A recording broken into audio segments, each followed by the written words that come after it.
What a huge responsibility. I'm going to tell you what is journalism. That's, that's kind of scary stuff. Actually, this talk kind of grew out of a number of things that we've done at the Knight Center, where I've gone in and talked to my students. And I say, hey, look at this. This is kind of cool, but yeah, is this journalism? You know, and then we have this big thing. And now all of a sudden my students are coming in and they're saying, is this journalism? And then my students who graduated went on and sent me emails. Well, is this journalism? And who the heck am I? Am I supposed to be the arbiter of what journalism is? And we talked a little bit about that last night, too. I thought it was very interesting. What's the difference between outreach and journalism and things of that nature? Things are moving really, really fast. Lines are really, really blurring.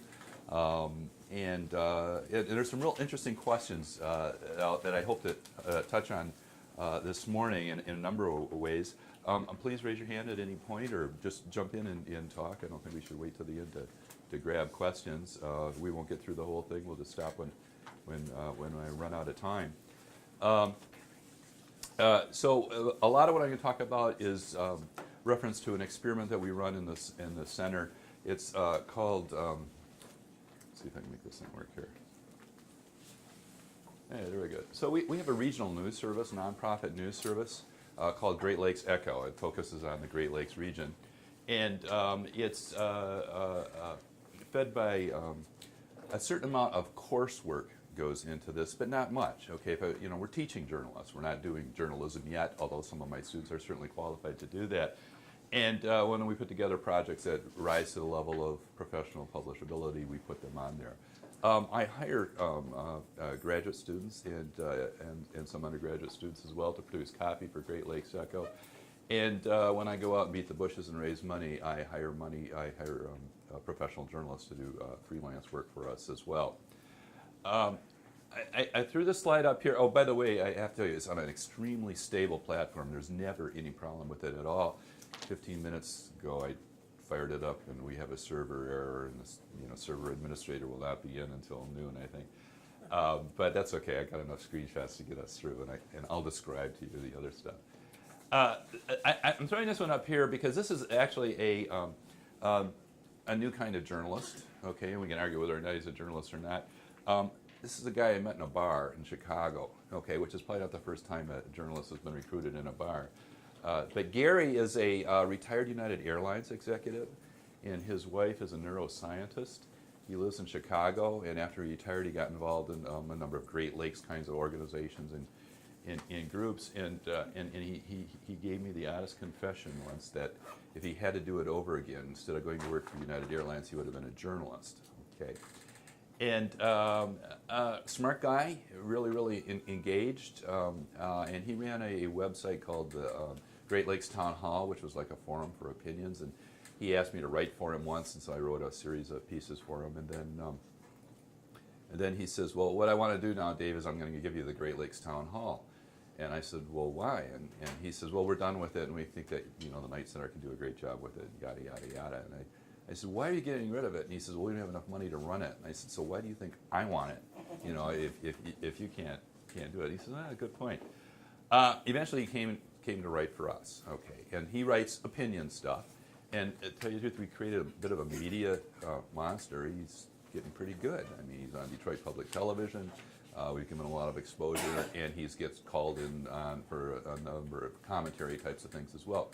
The point is because of the change in technology and because of the change of how we're consuming media, people like that can emerge. You don't have to be a licensed journalist anymore to be a journalist, although we can make an argument, is Gary a journalist or not? And it's easy for him because he's an opinion writer. Okay, he's an informed opinion writer, and we all have opinions, and that's a little different than having to be a hardcore journalist. Okay, so the thing about news organizations, they do a lot of things. They inform the public, but one of the important functions that people always overlook is they're kind of the glue that forms a community. So in the past, that's been primarily political entities as communities. Your local town has got a newspaper. Sometimes there's statewide publications. New York Times is arrogant enough to think that its news community is the Globe, okay, and we can argue about that one as well. And in the past, this is how we might cover a Great Lakes regional story. Okay, so this came out of a story we did about EPA was cracking down on mercury emissions on cement power plants or cement plants, factories. And so what we did is we took the data and we downloaded it and we mapped it out. Okay, and so these are the cement factories in the Great Lakes region. And if you go over the balloon, you can see the emissions from those particular plants. And this was just an illustration that accompanied the story. Okay, but if you look at it, it doesn't make a whole lot of sense. This is the Great Lakes region. We'll look at southern Illinois there. I mean, is that really in the Great Lakes? And look at the eastern part of Pennsylvania. Not particularly on this map, but in the past we've run stuff where like New York City data just like screws us all up, because New York City is not a Great Lakes city, but the state of New York certainly is got a Great Lakes piece as well. And you can see this white balloon here, it obliterates an entire nation, okay? So if we're interested on the impact of a shared resource, you know, political entities don't really work that well for us, okay? And so what we try to do is redefine our news community. And what we've done is we decided what we're going to say is vaguely it's the Great Lakes watershed. Okay, so the dark blue is the Great Lakes watershed, the little lighter blue are the counties that adjoin the Great Lakes watershed, and I tell my reporters, dissolve all those political boundaries in your mind, okay, and this is Great Lakes land, okay, and we're going to cover that, and that's our news community. Now, in our region, there are an awful lot of government agencies that are called the Great Lakes such and such, and a lot of nonprofit organizations, the Great Lakes such and such, and we refer to the Great Lakes community, and I would argue there's no such thing as the Great Lakes community. That the people who live on the western edge of Lake Superior really feel no great affinity to the people on the eastern edge of Lake Ontario or understanding of their issues, but they have a shared resource here. They share 20% of the world's fresh surface water, and because of that, they have some commonality of interest. Okay, so this is kind of our way of getting, and like here's a dramatic example of how this works. This used to drive me nuts as a reporter. Every one of these states have fish advisories for which fish you should eat or how much of a particular kind of a fish, okay? 8 states, 8 different sets of advisories. Same piece of water, folks, okay? All depends upon where you're putting your boat in from.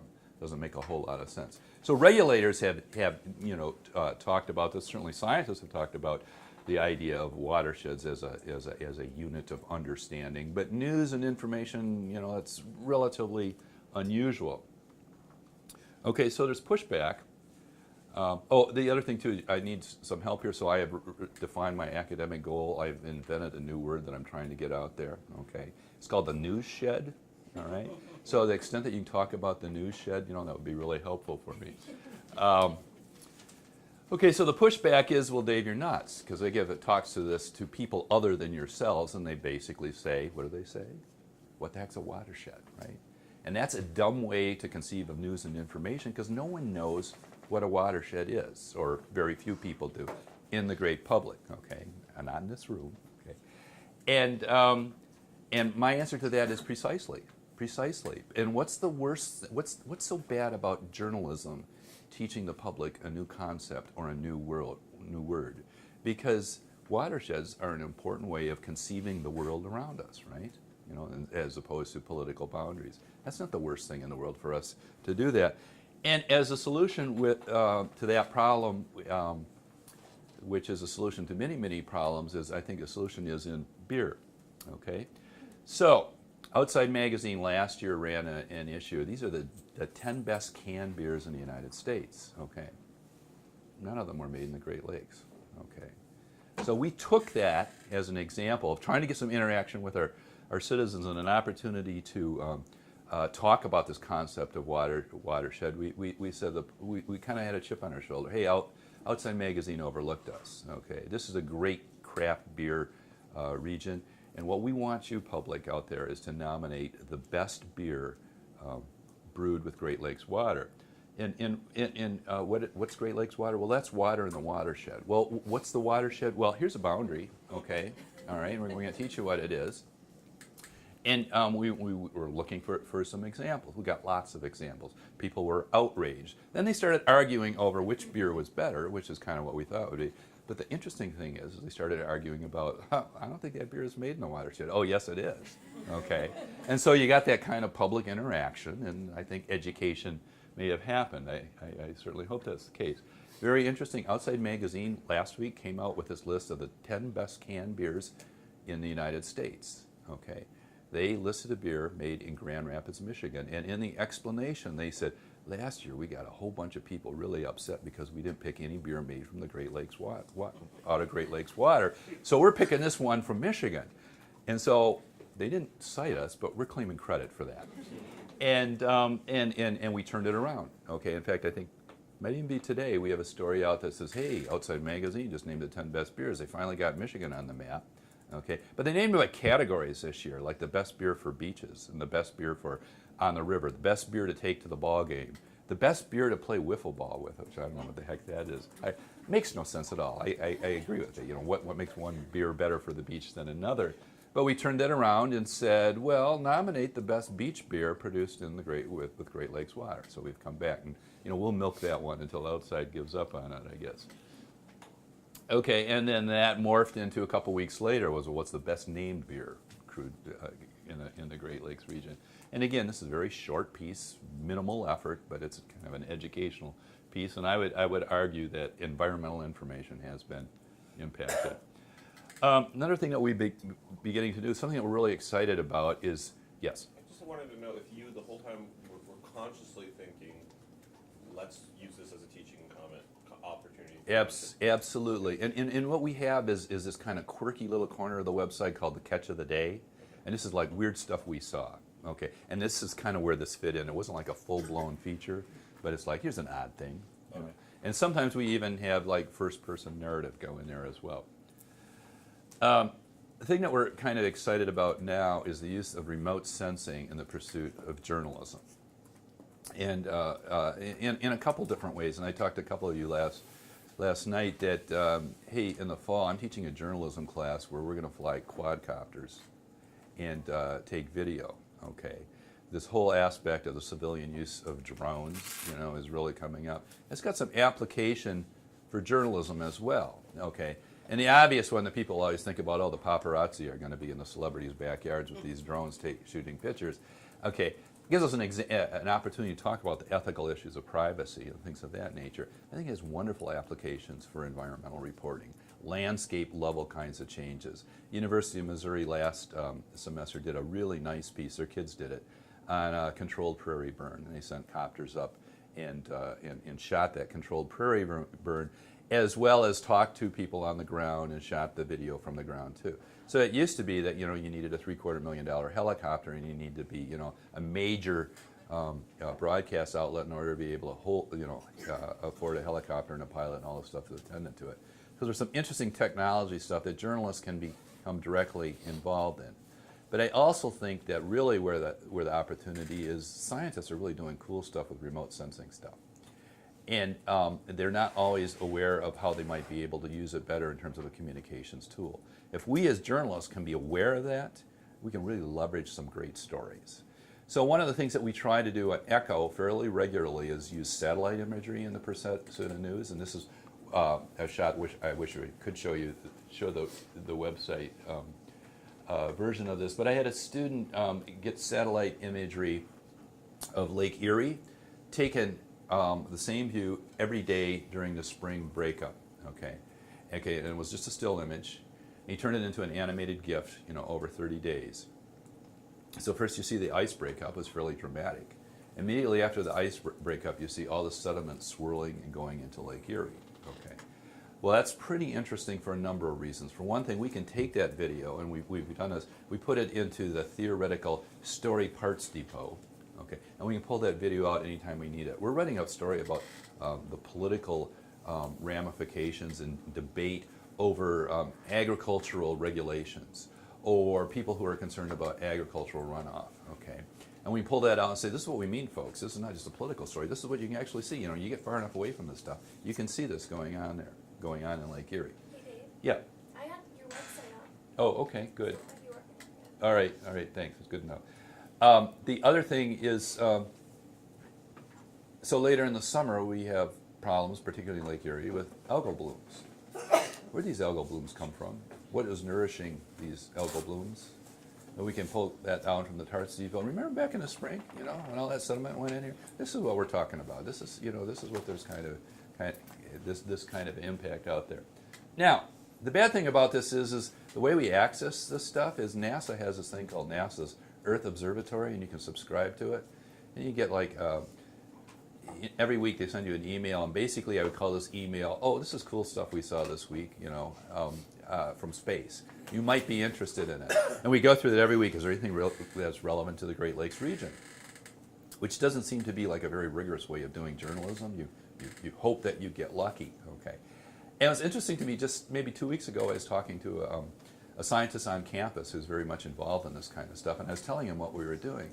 He says, no. He says, I know those guys. I got grants with those guys. He says, I'll put you in touch with them because they'd go nuts for this. They'll do whatever you want. You know, you want something, you know, they'll show it to you. They just don't know what you want. And the problem is we don't know what we want either. You know, we're looking for cool stuff that illustrates stories that we don't really know that if you have that type of thing. Now, I'm not exactly sure that they're going to like change the orbits of the satellites at our request. I kind of doubt that.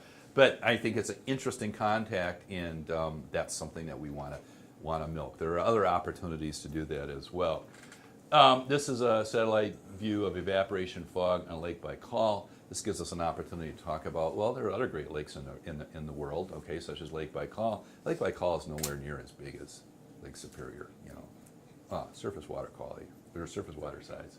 But there's more water in Lake Baikal than there are in all the Great Lakes. That's kind of a cool fact because it's so bloody deep and it's so bloody old. And there's something called evaporation fog that they're similar to phenomena on the Great Lakes that gives us a chance, again, to talk about that and perhaps expand our readers' worldview, to bleed our news community into the news communities of other large lake systems. Sun glint on Lake Ontario. This is actually a term called sun glint. I really like this because this is very unlike the traditional view of the Great Lakes. Okay, so you got Ontario and Erie. This is actually Lake Michigan, Saginaw Bay. There's a thumb of Michigan, you know, a thumb of Michigan bit. And it's kind of forces our readers to think a little differently about geography. Finger Lakes down here. And NASA's GRACE satellite, they sent up 2 satellites, I think, in the early 90s. And what it does is it measures gravity. Okay, force of gravity in the world, in where it's concentrated. And what they found out, you know, it varies by the density in the surface. And what they found out was, well, they can kind of figure out groundwater concentrations based upon this, so that when the groundwater is depleted, the Earth's surface is less dense. So this gave us a good drought story. I think this might have been last year, okay, to talk about drought. This is a national pictures of the drought. So, you know, where it's red, that's where the groundwater is very, very low. And it's interesting. So look at Michigan. Look at my state, you know. So what's up with that? Okay, half of it's red and half of it's white. So I called the guy who does this stuff, and I said, you know, I like this stuff, and I want to write about it, but I can't figure out why half of our state is red and half of our state is white. He says, yeah, that is puzzling, isn't it? He says, you know, I think what's going on there is we've kind of lately been questioning our data. And I think, oh God, you're questioning your data and you're putting this stuff out here, and I'm supposed to write about it. And he says, yeah, there's a couple things going on here. One, the precision of our measurement isn't as tight as we'd like it to be, and so large bodies of surface water can throw it off a little bit. So he says, I love this. So you got like large bodies of surface water near you in Michigan, don't you? I think, gosh, we're the frickin' Great Lakes. What's going on here? And he says, so that could throw it off. So depletion in the lake level, you know, would throw that off as well. He says, but the real problem is glacial isostatic adjustment. I said, oh yeah, of course it is. And I said, so what are you talking about? And he says, well, you know, when the glaciers began receding about 12,000 years ago, you know, when it came down, they really squashed the land. Okay, and when they came back, the land is bouncing back. And I says, yeah, well, that's 12,000 years ago. And he says, yeah, they're still bouncing back. How cool is that? Okay, so environmental journal, you know, what I tell my science writers is you got a couple good hooks. And one good hook is impact on human health. You know, that's going to get readers doing But the other thing is, the thing that got a lot of scientists in this room, a lot of science journalists in this room interested in this stuff is the oh cool factor, right? Okay. And that is very, very cool. Now, that becomes a dangerous story because remember, I think our data is wrong, right? And so you start writing about that, okay? And then you get the whole push, scientists, they don't know anything. They got the data wrong, they're throwing this stuff out here, they got the data wrong. These are these same nuts who tell us that there's this global climate change thing going on, okay? So how do you write about that in such a way that you're not undermining the science? And I think what you have to do is you talk about, well, this is how science happens. We give our best explanations and we look at the data, and then we sometimes change what's going on. And in fact, the guy I interviewed was a little nervous about this because the year before, they published some of this data, and the Texas Panhandle showed that it didn't have much of a groundwater depletion, and he got hate mail. Okay, because he put that, because the people say, well, this climate change thing is true. Man, we don't have any water over here. What's going on here? I don't know what the explanation was, but there was a legitimate explanation. They figured it out, okay, and they readjust the map, and now the Panhandle of Texas doesn't show that it has as much groundwater as it once does. But he was nervous talking to me about that, and I can see where scientists, it's quite something that he published that much, right?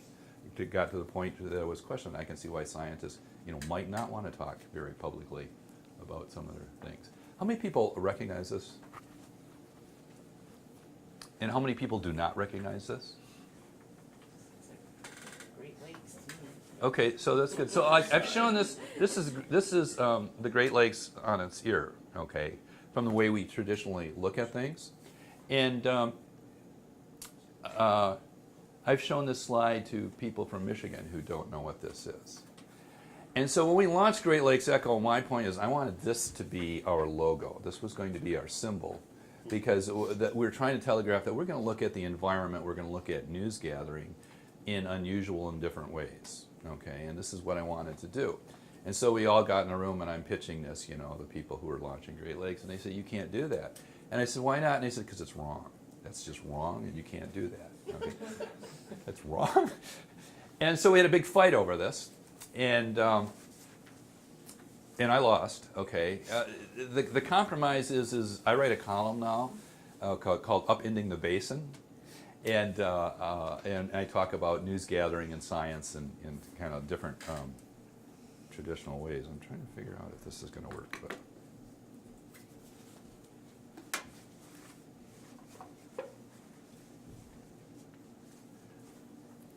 So here's my column, and I want to show you. So the problem with this is just as I show people from Michigan who don't recognize this, okay, I put this in my column, Upending the Basin, and people don't recognize that either. So I have a geologist friend at Michigan State, and I wrote something. I think I wrote about the African Rift Lakes or something, and he's a rift guy, and I sent it to him because I thought he'd be interested in it, and he sends me back this email. And he says, I really like your column. That is great. I'm thinking, oh, that's really good. And I said, so what do you like about it? And he said, I like your logo. I think, well, wait, there's great content in here too, He says, and I told him my problem. My problem is that people don't really recognize what that is. And he says, oh, I know what to do about that. Here's a solution. Try this. So this is probably not the best story to do this on, but.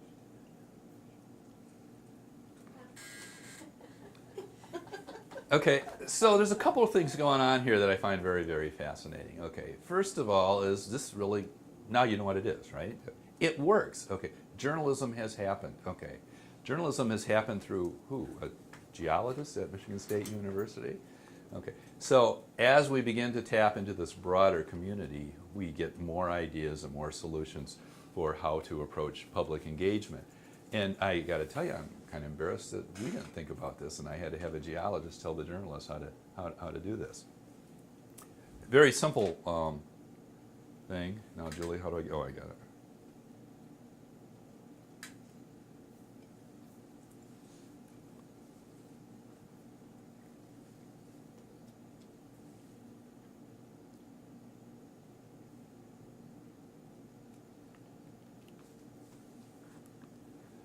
Okay, very, very, very simple concept. Another thing that we did in class is I had an expert come in and talk to my class about fracking. Okay, and my students thought that was pretty interesting. And the next time we met, the student came in and says, I went home and I told my roommate about fracking. She says, "You're going to love this. Really, it's the funniest thing ever." And I said, "Well, what are you talking about?" She says, "I told my roommate about it. My roommate says, 'Oh, I know everything about fracking.'" And my student was kind of surprised. "Well, how is that?" She says, "Well, I'm a great fan of Battlestar Galactica." Okay? And if you're a fan of that show, frack is the swear word in Battlestar Galactica. So we all got a good laugh out of that. All right. Okay. Well, then we started talking about that, and it kind of led to those Jay Leno, Jay Leno Tonight Show jaywalking features. You know what I'm talking about? They go out and they ask kind of innocuous questions of people who are kind of stupid, really, or they have really kind of dumb answers, to questions, and they're really, really kind of funny, funny things. And so we started talking about that this fracking thing would kind of fit into that. And my student says, "Well, let's do that with environmental stuff." And I said, "Well, this doesn't make any sense. What are we gonna do?" So we decided that we were going to talk to scientists and others and ask them, what should an environmentally literate citizen know? What are some basic things that they should know? And we gathered some questions, and we sent students out on the street, and we asked the public those questions. And some of them were pretty simple, like, can you name the Great Lakes? And some of them were like, where does your water come from? Okay. And the answers were just incredible.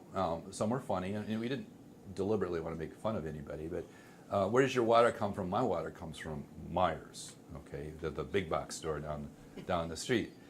And because last thing I want to do is to drink water that comes out of the ground, it's all dirty, right? So I get mine at Myers, which probably got it from the groundwater as well. And then whenever I tell this anecdote, people say I'm really dating myself, but you remember Cheers and Cliff Clavin? Guy on the bar stool, he knew everything about everything, even though he didn't know anything about anything, and that didn't stop him from talking about. We asked this guy where his water came from, and he went on into this long explanation about how the moisture gathers above the Pacific and it moves across Hawaii, and then it eventually gets to the west coast and it goes to this height and comes down this height, and then it gets above the Rockies where again it swirls again and begins to condense, and finally it comes over my house in Perry, Michigan, and it rains down and it goes through this layer of geology and this layer of geology. It's just really, really, really funny types of things.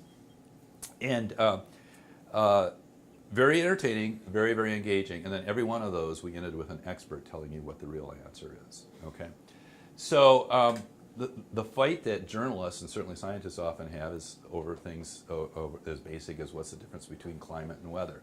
And so we ran that one, and that was kind of an interesting one because actually I was quite surprised. A fair number of people did know the difference between climate and weather.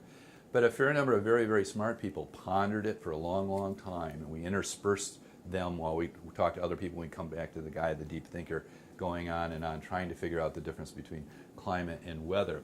And then a lot of them ended up with, well, I always thought they were kind of the same, okay, which a lot of people think, right?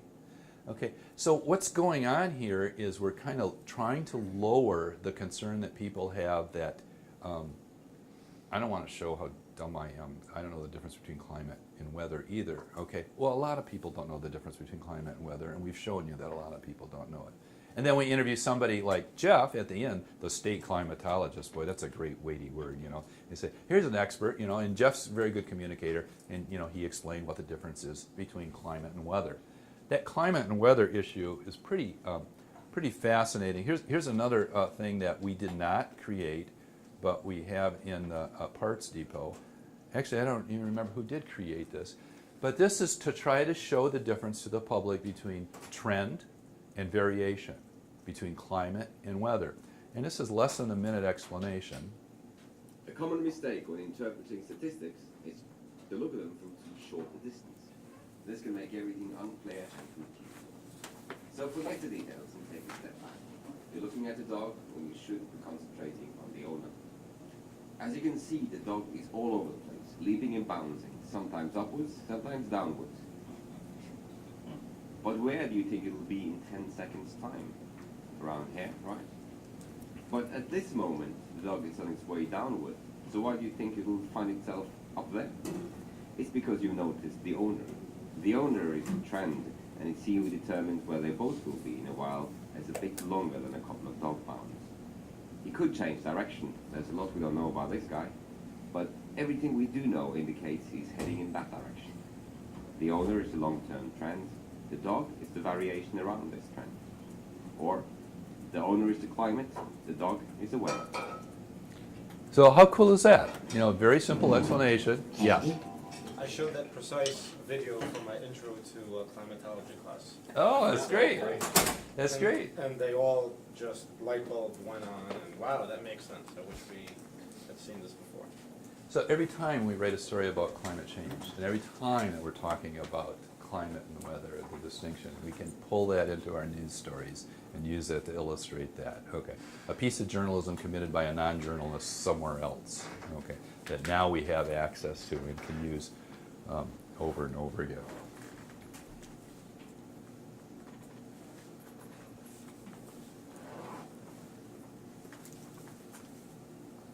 Yeah, I agree with you. I think that's a real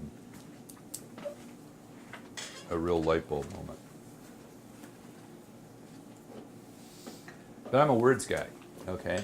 And I think we talked a little bit about this too, but the use of simile and metaphor, powerful tool for journalists, and I would argue for scientists who want to communicate as well. So I had a student who was writing about the relationship between climate and weather, and interviewed a scientist, I can't remember who it was, some weather guy, I guess, some climate guy. And he obviously was loaded. He was ready for us, okay? And I think he had 3 different similes that he wanted to tell us about what the difference is between climate and weather. Okay, we actually met as a newsroom. We debated his 3 examples, which would be the best one. Okay, very mechanical process, okay? And decided we like this one. You know, if you're a parent, you have this long-term influence on your child, but you don't drive their decisions every day.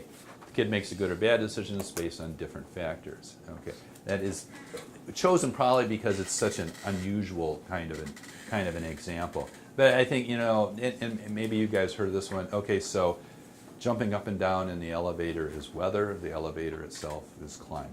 Okay, that's another way of communicating this. There's another one that we pulled out. Weather is mood, climate is personality. You got to think about that one a little bit, but that's there. I always like this one too, in terms of looking at the likelihood of extreme weather. This guy always uses this one as it says if the basketball court floor has been raised and now more people can dunk the ball. Okay, so simile and metaphor, extremely powerful writing tools, and I think something that scientists can use as well. Okay, how many people know David Roberts or know of him? Yeah. Okay, so he writes for Grist, and he writes a lot about climate change stuff. And my page will load shortly. I'm not so sure what's going to happen. That's the ad. What's that? The ad, you can just close it. Yeah. Oh, okay. All right, and he does a lot of stuff on climate change, and he did a TED Talk on climate change. And this is interesting to me because it was pretty much a traditional kind of TED Talk. Somebody else, not him, not with his authorization, took his talk and decided to, as he calls it, pimp it out, okay? And to put in video and other kinds of things to illustrate his talk. Again, not a journalist. And we're going to start there. Why is the Earth not a cold, dead rock floating in space? The reason is that it is enveloped by this tiny, tiny, thin layer of gases and chemicals that we call our atmosphere. So the sun's energy, rather than just coming down and bouncing right back off, it comes down and is held close to the surface of the Earth for a while and then bounces off. And that, this is a simple process, is why we have evaporation and precipitation and photosynthesis. Okay, so all that video stuff that you saw, he didn't do. He didn't have anything to do with it. Okay, he's very happy with it. You know, I mean, he wrote about this and say, "Wow, I'm glad somebody took my TED Talk and really souped it up." Okay, but I want to show you what I view as a problem. Okay, that I don't think it's so much as a problem as when he's speaking, but when it gets souped up, boy, it becomes a problem. And I'll just play that and we'll see it. There. In those circumstances. So this is what I mean by climate change being simple. There are many complicated and fascinating discussions to be had about what to do about it, or about what effect our actions might have on the climate and when, or which policies are best based on cost-benefit analysis. There's complexity, plenty of complexity for those of you who like complexity. But we now know, to a fair degree of certainty, that if we keep doing what we're now doing, we will face unthinkable catastrophe. That's the bumper sticker, that's the take-home message. And that, saying, I don't want to talk about that because I don't know the ins and outs, is like saying, I don't want to raise alarms about Hitler's army being 100 miles out because I don't know the thread count of their uniforms, or I don't know the average calorie intake of a German soldier. You don't need to know those things to be scared that the army's on the march and to raise alarms about it. Similarly, if we keep doing what we're now doing, we are screwed. This we know now. Okay, so use of simile, all right? And I don't think it's so much a problem when he's speaking about this looming threat, when he's talking about that we're not paying attention, that if the warning signs are a little uncertain, that doesn't mean that the threat still isn't coming. And I kind of I think that's interesting, the idea of, well, we also don't know the thread count of the German uniforms, and we don't know the calorie intake of a German soldier, yet the threat is still coming and we should talk about it. Maybe you can get away with that, okay, in terms of the communication. When you start putting video images of Nazi Germany and you're talking about climate change, I think you're going to get a little bit of pushback, okay, from not only the climate skeptics but people who are on the fence. Comparing the global warming threat to the Nazi Germany threat. I think when you get that visual of those army soldiers, anyway, that's the way I took about it. And maybe you can't even get away about it when you talk about it without the imagery as well. But that is something that you would have to really carefully take into account. But I think the bigger problem there is those words right there. What's that? What are the words? Oh. Yeah, I mean, you're losing people when you say that. I cannot defend that statement at all. And he didn't quite say that, did he? No, he said that. Did he say that, or was he was a little more nuanced in what he said? That slide was part of the Slide. slide. Yeah. But that's, yeah, Okay, and then I want to show you this one because I get a little different reaction between journalism students and science students when I show this one. Do not. One last email and Anthony is off to the airport, headed home with an exclusive report on the tech announcement of the year, or so he thinks. The entire site always. Oops. This isn't the part I want to show you. The Carbonite Online Backup. It's automatic, secure, and will keep your files safe even when your laptop isn't. Unlimited cloud backup is just $59 a year. Try it for free at Carbonite.com. Use the offer code REV3 for 2 bonus months with purchase.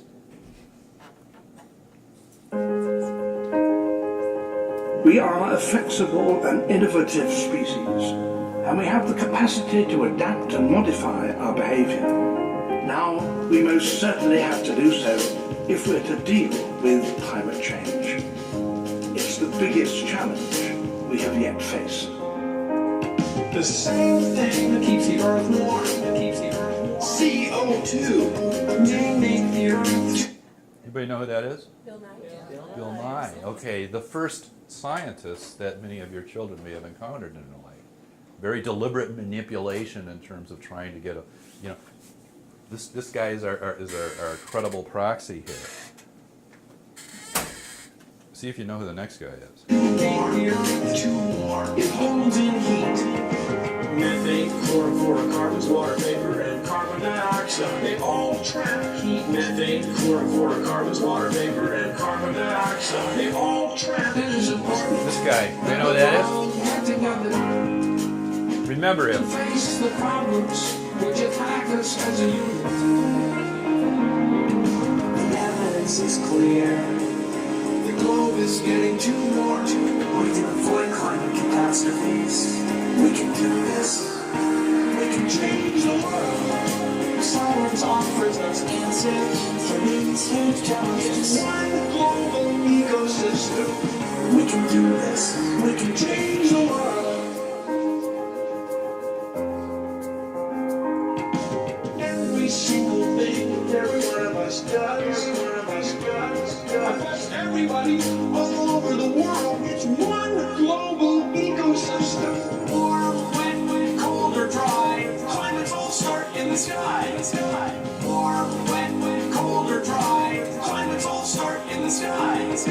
CO2 is high, the temperature is high. Moving together in lockstep. When the CO2 is low, the temperature is low. Moving together. It is important that the world get together to face the problems which attack us as a unit. The evidence is clear. The globe is getting too warm. We can avoid climate catastrophes. We can do this. We can change the world. Science offers us answers to these huge challenges. One global ecosystem.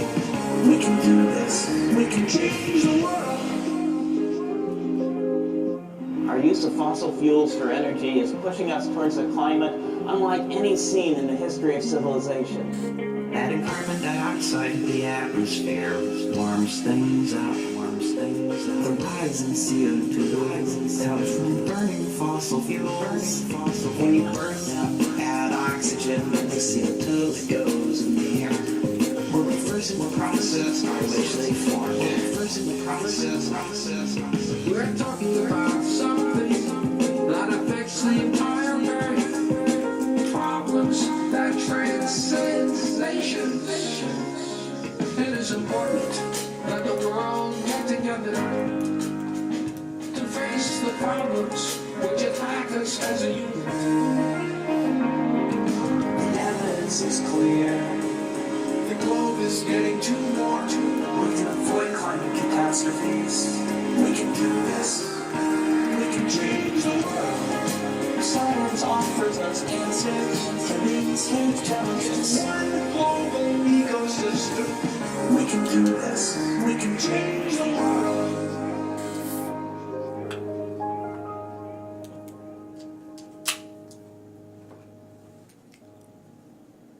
Tell me about this. What's your reaction to it? Yeah. Just a quick question before a comment. Are you Yeah. going to be making these slides available? Pardon? Are you going to be making these slides I hadn't available planned to on it, us? but I certainly can. I think they're, well, as was commented earlier, teaching the instruments. And so for me personally, my first comment to that was, again, personally, music is a tremendous agent of persuasion. And that was excellent. Yeah. What the journalists. Yeah, I hear this from a journalist now. I'm very sympathetic to it, but it seems to me like propaganda. You couldn't really learn anything from that, I don't think, unless you, Didn't know anything to start? yeah. And I think, Well, I think you could learn something minimally. and it doesn't have that same emotional stirring element that showing Nazis on a screen and, marching tanks has. I mean, it explains a little bit more, and it's more directly about climate change, but it's still trying to evoke that same response. Well, it's hard to compete with climate Nazis, you know? Can we go back to the Nazis? Because that really troubled me. The Nazis troubled you? Yeah, I mean, I think you have to be really careful in the analogy you pick. I mean, is that really... Well, it makes you feel any better. It wasn't a journalist who did it, but. I mean, like this, rocks going up in the sky to be CO2, So are you telling me this is not journalism? I think it's like a rap song or something. I think this is like Bill Nye's attempt to grab the kids. I mean, it's obvious that my 12-year-old granddaughter would have been fascinated by it, but I think we're a little bit beyond, rap videos to get kids started recycling or something. But don't assume Bill Nye did this. Which he didn't. Oh, okay, well, You just starred. yeah. He wished Yeah. he said it. This looks to me like a PBS piece intended for maybe preschool children, well, maybe not, but kids. Is that about right? I mean, it may not be PBS, but the audience must be for children. I would say no, because I show this in class, and my students, particularly my science students, love it. Okay? That emotional tug of the music, It's interesting to me, there's a couple generational hooks here. One, Bill Nye, the guy who I first thought of as a scientist. Not me, my children, okay. But the second guy with the mutton chops, who was he? Isaac Asimov. Isaac Asimov, one of my heroes. Yeah. Okay, science fiction writer, scientist. Okay. All right, so let me ask you this, does it have value?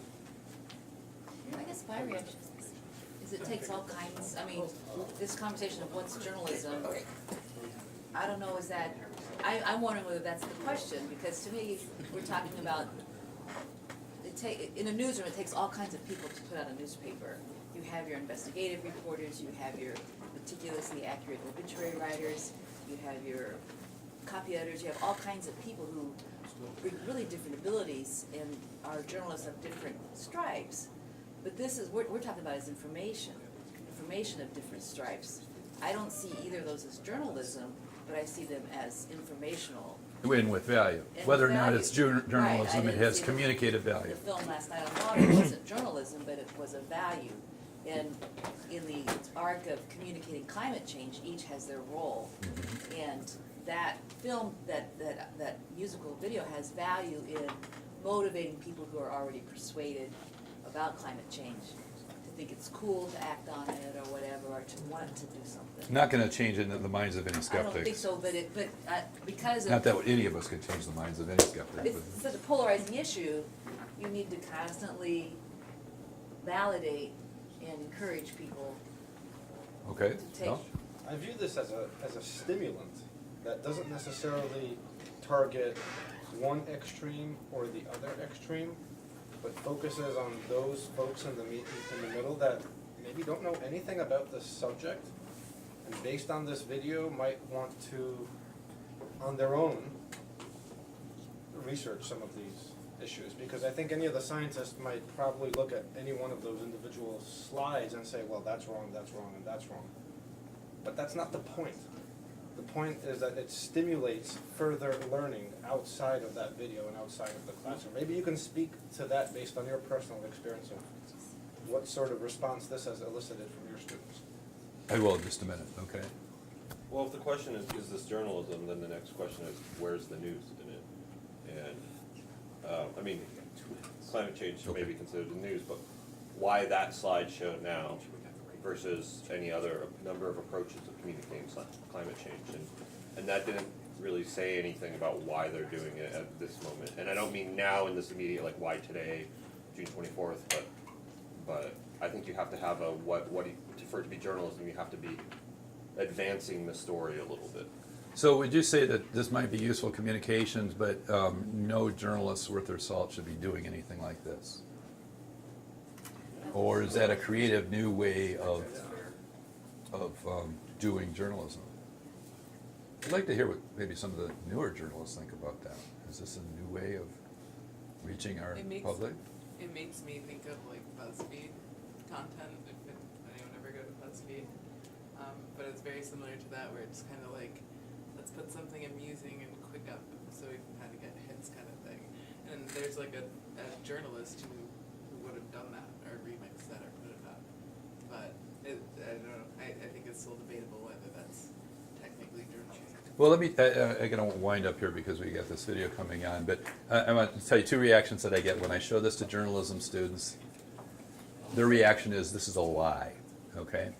Okay, it's a lie in the sense of Bill Nye does not sing. That's software that's making him sing, okay? That is not true, okay?